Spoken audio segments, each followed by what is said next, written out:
19 বছর আগে আজকের দিনে একজন বেঙ্গলি সুপারস্টারের জন্ম হয়। হ্যালো বন্ধুরা, আমি সৌভিক। আপনারা দেখছেন Tolly Bangla box office. YouTube এবং ফেসবুক দুটো চ্যানেলেই কিন্তু আমাদের এই ভিডিওটা আসতে চলেছে। ভিডিওটা প্রথম থেকে শেষ পর্যন্ত পুরোটা দেখবেন।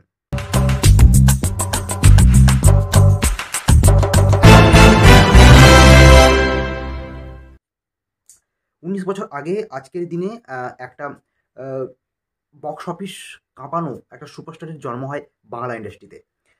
সেই সুপারস্টার আর কেউ নন, তার নাম বলার আগে আরও একটা ইন্ট্রোডাকশন তাকে দেওয়া যায় যে আজকের দিনে 19 বছর আগে একটা ডিজাস্টার সিনেমা দিয়ে তার কেরিয়ার শুরু করেছিলেন তিনি। তারপর থেকে তাকে আর তার কেরিয়ারে কিন্তু ঘুরে তাকাতে হয়নি। তার কারণ তিনি দিয়ে গেছেন একের পর এক হিট, এবং তিনি এই বিশাল বিশাল হিটের অধিকারী। নাম তার দীপক অধিকারী। তো সুপারস্টার দেবের কথা আমরা বলছি, আপনারা সবাই জানেন। আজকে তার 19 বছর তার কেরিয়ারের গ্রাফ। আজকে 19 বছর কমপ্লিট করলেন সুপারস্টার দেব, এবং এই 19 বছরের গ্রাফে তার নিম্নমুখী গ্রাফ খুবই কম, যেটা যে কোনো সুপারস্টারের জন্য একটা কি বলবো হিউজ অ্যাচিভমেন্ট। তার কারণ হচ্ছে যে কোনো সুপারস্টার বা মেগাস্টাররা চায় যে তাদের সিনেমা, তাদের প্রত্যেকটা ফিল্ম যাতে মানুষ হৈ হৈ করে সিনেমা হলে ভরান এবং বক্স অফিসে হিট হয়। সেক্ষেত্রে কিন্তু সুপারস্টার দেবকে খুব একটা বেগ পেতে হয়নি। তার কারণ হচ্ছে তিনি প্রথম আই লাভ ইউ থেকে শুরু করেছিলেন এবং তিনি শেষ করছেন কিন্তু খাদান দিয়ে। এবং এই 19 বছরের জার্নিতে তার ফ্লপের সংখ্যা খুবই কম বলাই যায় তার লিস্ট ধরলে, এবং হিটের সংখ্যা এবং অল টাইম ব্লকবাস্টারের সংখ্যা অনেক লম্বা। তিনি আর কেউ নন, তিনি সুপারস্টার দেব, যিনি নিজের রেকর্ড নিজেই ভাঙেন। তিনি পাগলু করেছেন, তিনিই করেছেন চ্যাম্প, আবার তিনিই করেছেন চাঁদের পাহাড় থেকে বাঘা যতীন।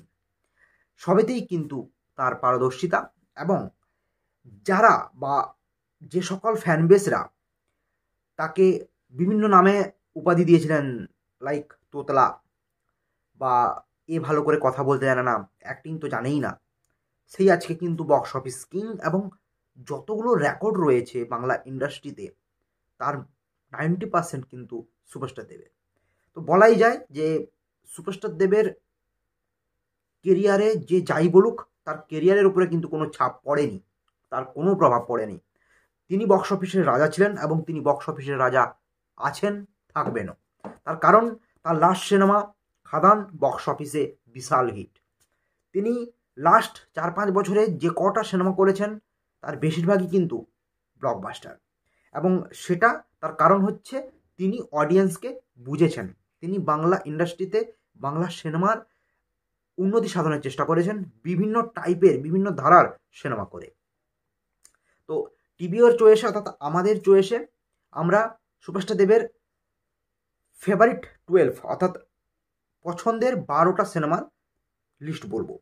তার মধ্যে প্রথম রয়েছে কিন্তু আই লাভ ইউ, তারপরেই কিন্তু প্রেমের কাহিনী, চ্যালেঞ্জ, চ্যালেঞ্জ 2, চাঁদের পাহাড়, বুনোহাস, কবির, গোলন্দাজ, চ্যাম্প, ককপিট, প্রজাপতি এবং প্রধান।